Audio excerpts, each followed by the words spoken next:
Pada suatu hari di bulan Desember 2010, seorang pedagang sayur di Tunisia berdiri di depan kantor pemerintah dan membakar dirinya sendiri yang mengakibatkan kematian dirinya. Tindakannya yang nekat membantu memicu pemberontakan revolusioner yang kemudian dikenal sebagai musim semi Arab. Sementara pemberontakan di Timur Tengah di Afrika Utara tidak terjadi selama musim kalender tertentu. Pemberontakan tersebut secara umum disebut sebagai musim semi Arab. Sebuah kiasan terhadap apa yang disebut musim semi Praha, sebuah revolusi demokrasi tahun 1968 di Cekoslowakia.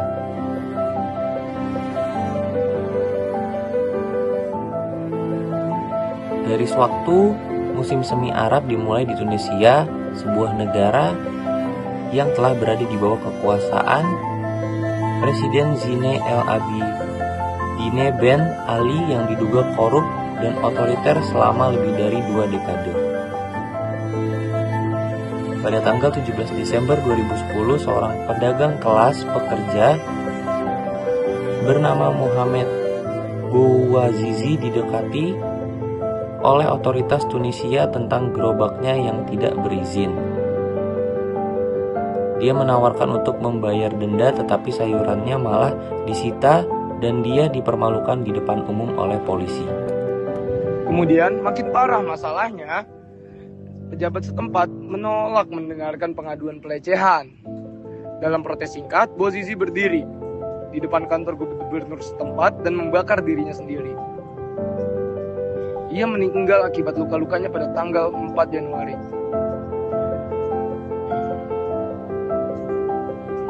Bouazizi menjadi seorang martir yang menginspirasi orang lain yang menderita pengangguran di tangan pemerintah yang korup. Kematiannya memicu revolusi Tunisia di mana para pengunjuk rasa mempersenjatai diri tidak hanya dengan tanda tetapi juga dengan telepon seluler yang memungkinkan proses penyebar dengan cepat di sosial media. Pada tanggal 11 Januari, seminggu setelah kematian Bouazizi, pemerintah Tunisia runtuh dan Presiden Ben Ali yang dipermalukan meninggalkan negara itu. Video-video pemberontakan yang berhasil dibagikan melalui sosial media meningkatkan kesadaran global terhadap proses itu. Organisasi berita yang dikelola negara hampir tidak mampu mengimbangi kecepatan dan keberhasilan proses tersebut menginspirasi orang lain di seluruh wilayah. Sepanjang bulan Januari, protes meletus di Aljazair, Yordania, Oman.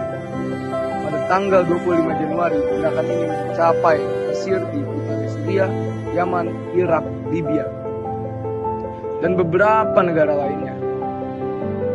Pada tanggal 11 Februari, Presiden Mesir Hosni Mubarak mengundurkan diri dan pada akhir tahun pemerintah Yaman digulingkan. Seperti halnya Libya, mengakhiri kediktatoran dan kehidupan, pemimpin mereka, Muammar Gaddafi, ditangkap dan dibunuh oleh milisi pemberontakan Libya. Meskipun beberapa protes Muslim semi Arab menghasilkan perubahan rezim, tidak semuanya membawa perubahan positif bagi kelas pekerja, seperti Mohamed Bouazizi. Dalam beberapa kasus pemberontakan tersebut, dikoputasi oleh para ekstremis agama, seperti ISIS yang melakukan pemberontakan terhadap rezim Arab sekuler demi agenda mereka sendiri. Akibatnya, ketika pemerintahan jatuh di tempat seperti Suriah dan Irak, kelompok pemberontakan turun tangan untuk mengisi kekosongan tersebut dengan menggunakan taktik kekerasan dan bahkan terorisme. Di Suriah, perang saudara telah mengakibatkan kematian sekitar 500.000 orang dan menyulut api kerusuhan, bersamaan dengan ketidakstabilan politik dan stagnasi ekonomi di negara-negara tetangga. Perang saudara Rusia juga menyebabkan krisis pengungsi besar di wilayah tersebut. Sementara Muslim semi Arab mengungkap beberapa cepat revolusi yang dipicu oleh teknologi dapat berlangsung. Ia juga sekali lagi membuktikan berapa rumitnya dan terduganya revolusi itu.